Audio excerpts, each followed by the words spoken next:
You're watching the Highlight Zone with Wayne 15 Sports Director Glenn Marini. Local sports coverage you can count on.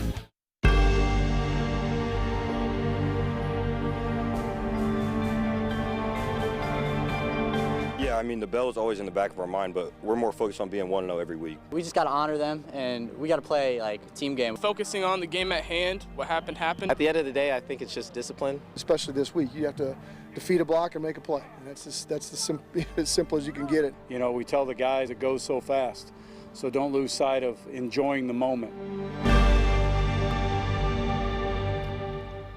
Well, if there's a crystal ball that could predict who wins the SAC's victory bell, the Homestead Dwenger game might be it. See, in 2018, the Saints beat the Spartans and went on to ring the bell. The last 2 seasons, it was Homestead nipping Dwenger on the way to back-to-back championships. Will tonight's game predict the future? Colton Howard has your Highlight Zone Game of the Week. Colton. That's right, Glenn. Last season, when these two teams met, it was an instant classic. The Spartans ultimately stopping a 2-point conversion to win in triple overtime, 35-34. Would we have that kind of drama at Dwenger tonight in week 4? Well, Homestead at Bishop Dwenger, it's your Highlight Zone Game of the Week. The Saints sporting the Indiana Army and National Guard jerseys tonight. Dwenger 3-0, but facing their biggest challenge of the season so far. Homestead 2-1, looking to bounce back after a narrow loss to Lures last week. First drive, check out this Army strong run by KJ Tippman. Breaks 3 tackles right there. There's the 4th, and the 5th is good for a touchdown. Saints scoring first, it's 7-0. Homestead responding on their opening drive. First play, Peyton Slavin unleashing the airstrike to Nate Anderson, and he hits him down the sideline. And number 2 throwing up the deuces, and he's gone for the tying touchdown. It's 7-7. Spartans evening things up. Second quarter of action, under a minute till the break. It's Slavin to Anderson again, 18-2, whatever you want to call it. That's another Spartans touchdown, and Homestead leading 21-7 going into halftime. Out of the half, Homestead adds another one, but the Saints looking for a spark. Evan Springer hits Rocco Sioka in the end zone for the score. That makes it a 14-point game once again. But the Spartans silencing the comeback at Shields Field. Floyd Sandlin III gets the Springer for the sack, and Homestead moves on to 3-1, winning 37-21. There was a lot of adversity this week in practice, just kind of being able to put it behind us the Lures week and just being able to come out and play Homestead football. So it really translated. You know, we got stopped a few times, but we were able to bounce back and score, so that's big. We're definitely a good offense. Our O-line is amazing. We got skill guys on the outside that can really go deep, catch stuff short. They can do everything. Our run game is good. We got 3 different running backs that we know we can run the ball with, and it's awesome. We're a senior dominant team, you know, and when seniors lead the right way and do the right things like they did last week, good things happen, and I think that was demonstrated this week. This conference race is getting good. Next up, Homestead hosts Snyder in week 5, while Dwenger is at home against Carroll. Glenn, back to you. All right, certainly shakes things up. Sticking with SAC contenders, Lures coming off that win against Homestead in last Friday's game of the week. The Knights hosting Concordia. First quarter, it's Lures doing it with Devon Doty. Takes this one back, a pick 6 in the first 2 minutes of this game, and Lures up 7-0. Kyle Lindsay had to love it. He'd like this as well. Sir Hale, sir, yes sir. Hale, a 1-yard touchdown there. He had 15 carries for 148 yards and 2 TDs, 14-0 Lures. Now Concordia trying to make something special happen on special teams. Jace Parnan, the fake punt, he would get the first down for the Cadets, but the drive would later stall. Then Carson Clark, the lefty, rolling out, looking, and finding Jaden Hill. It was 21-zip after the first quarter, and Lures continues to roll 49-14 Knights over Cadets. At 2-1, Carroll still in that SAC title mix. The Chargers back at their new beautiful home, taking on Northrop. First play from scrimmage, it's Jeff Becker going deep, but C.J. Davis is there. He gets the interception. We're used to seeing C.J. make plays on offense, but a little bit of D right there for Jason Dorfler and the Bruins. Later, Becker settles in. He finds Jamison Coverstone, his favorite receiver. It's 10-0 Carroll at that point. But Becker's favorite receiver tonight was actually Hanson Hafner. Watch Becker hit Hafner in the corner of the end zone. That's a touchdown, 17-0. Then watch this connection again. It's Becker to Hafner. That is good football. It's a touchdown. Carroll puts up 54 as the Chargers take a 54-21 against the Bruins. With the Southside Snyder game canceled, this is the fourth and final game in the SAC this week as Northside and Wayne second quarter. It's already 8-7 Wayne, but Northside moving the football. Good idea to get it to Tay Johnson. The sophomore picks up a first down. Then it's Donovan Williams in at quarterback, hooking up with Ryan Collins. Collins with a big gain, and later on the drive, Jonte Lambert. Lambert scoots 21 yards for the score. Lambert, a huge game, 24 carries, 164 yards, and 3 TDs. It's 14-8 Northside. Sherwood Haydock didn't like that. He would like this. Wayne's D stepping up. Sean Collins with the pick right before the half. This one goes down to the wire, but it's Northside winning over Wayne 21-14. Well, we are 1 week closer to finding out who's going to be ringing the victory bell at season's end. But the SAC, not the only conference with huge games here in week 4. In the Northeast Corner Conference, nobody's been able to cool off the Blazers at Eastside so far. But, Busco trying its hand in Turtletown tonight. Leo and East Noble, they meet next week, but would they both stay undefeated until then? Plus, we're talking TRC as reigning conference champ Southwood faces rival Northfield. All that and trips to South Adams, Huntington North, Central Noble, and many more. All up next in The Zone. Go space out! More highlights up next!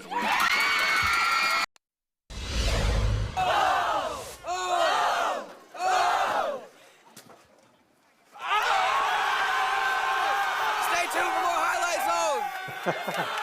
That's pretty awesome. Hey, when it comes to the Northeast Corner Conference, there was one big question coming into the season. Would there be another team out there that could challenge Eastside for conference supremacy?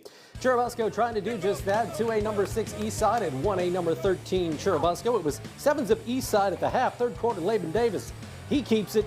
Good decision. The quarterback is in, and Eastside up 13-zip. The Ball Sade's team, oh, there was no give up. Take a look at this. Nick Nondorf. Nondorf running out of the Wildcat. This baby goes 90 yards. Nobody's going to catch Nick Nondorf. N squared. Puts Busco on the board. It's a 13-6 game.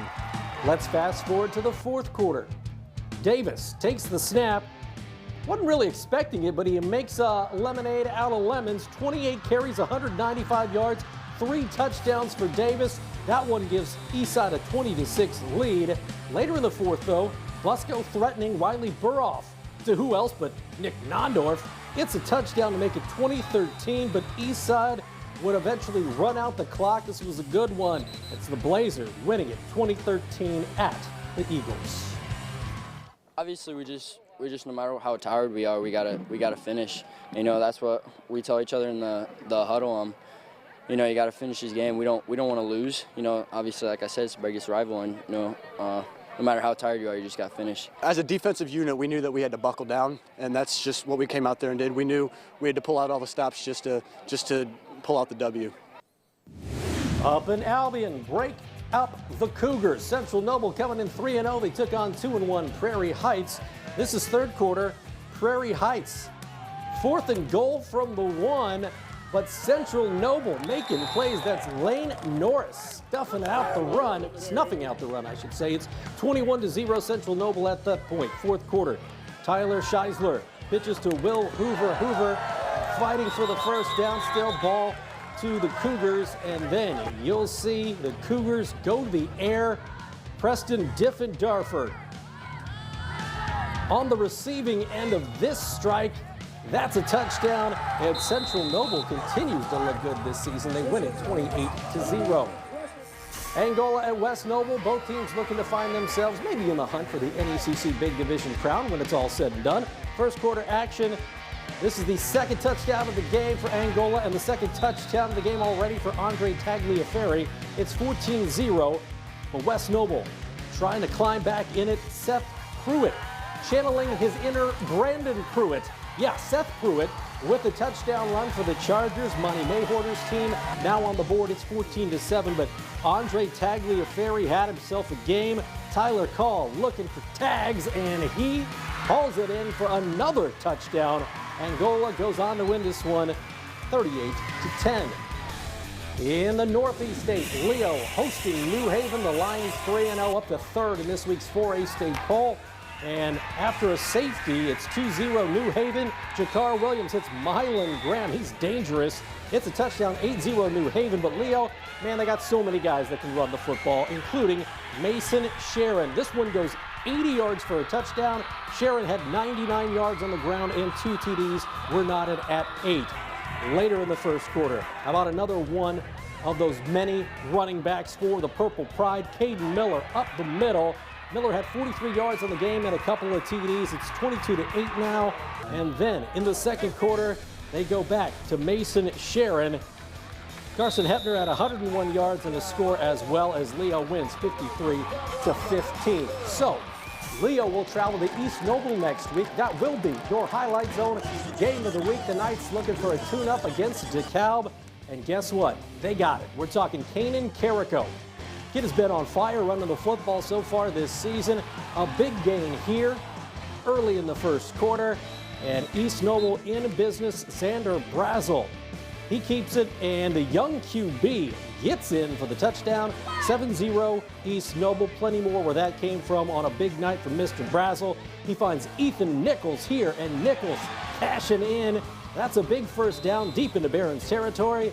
Then Brazel swings it out to one of his favorite receivers, Nick Munson. Folks, Euben Munson, East Noble, undefeated. 45-7. They got Leo next week in Kendallville. That will be a great one. Columbia City at Huntington North. The Eagles coming off a 62-point performance last week. Most points they've scored in a single game in 9 years. Now, third quarter, Columbia City up 28-14. Greg Bolt, a big reason they can put up some big offensive numbers. That was Stratton Fuller with a 10-yard touchdown haul. 35-14 Columbia City. Columbia City, we've talked about the offense already. How about some defense? Josh Arntz with the interception here. Nice return as well. Ensuing drive, Columbia City would cash in on the good field position. It's Bolt looking for Hunter Heron, and Heron calls it in, and then nice move to get free for the touchdown. Columbia City, another big night offensively, 49-21 over the Vikings.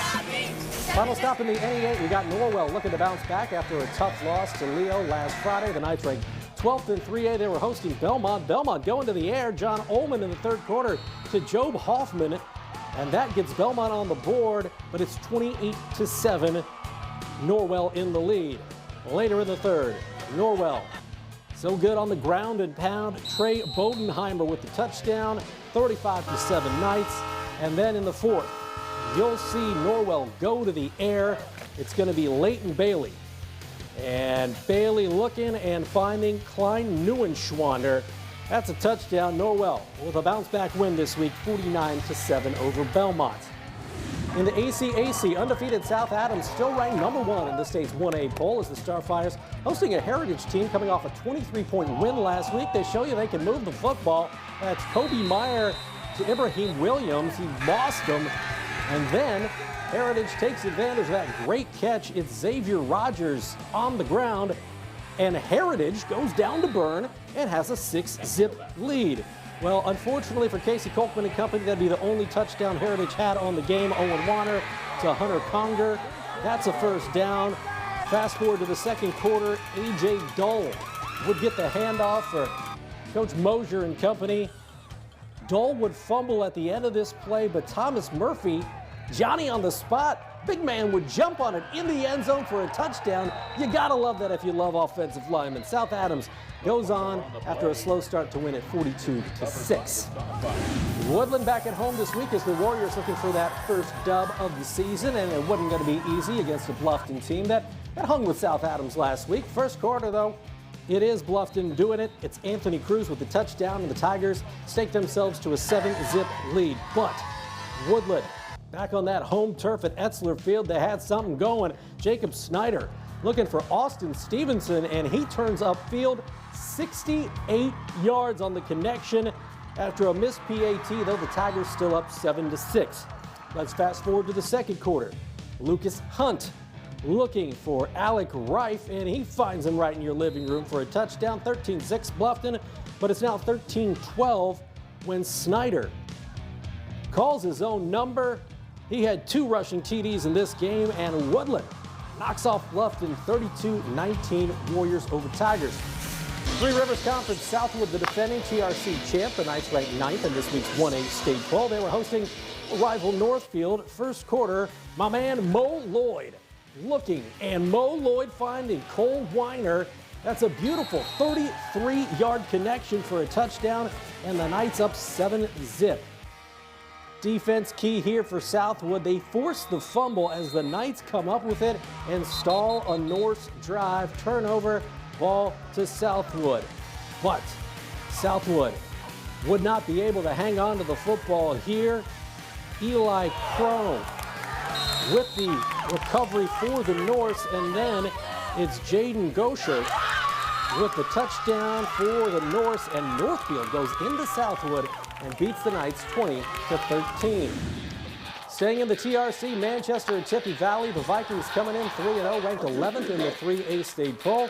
First quarter is where we pick it up, and we pick it up with some air attack from the Vikings. Branson McBriar deep to Rex Kirchenstein. That's a touchdown, 6-0 Tippecanoe Valley. The Tippecanoe Valley defense looking good here. That's Wade Jones with the pick. He goes back for 6. Gotta love that if you're a Vikings fan, as it was 12-0 Tippy Valley. A little bit later, you'll see McBriar dumping it to Braden Shepard, and Shepard on the little screen finds himself some room, and he's in for a touchdown. Tippy Valley looking good again, 36-0 over Manchester. Final stop, we're talking the Bart Bowl, as Bart Curtis spent 10 seasons leading Mishawaka. That was before the last 4 years, taking Warsaw to new heights. Fourth quarter, it's 15-14 Mishawaka. Julius Jones for the Tigers with a big first down, and that would lead to this. The Tigers with a field goal here in the fourth quarter to make it 17-15, and that would be the game winner as Warsaw wins 17-15 at Mishawaka. Your Gem of the Night next on We're the Bishop Lures Night, and it's week 4. The Gem of the Night is next. Who could ask for more? Let's get right to it. Your Gem of the Night brought to you by Peter Franklin Jewelers. We go back out to Carroll. Jeff Becker to Hanson Hafner in the end zone for a touchdown. Take another look at it.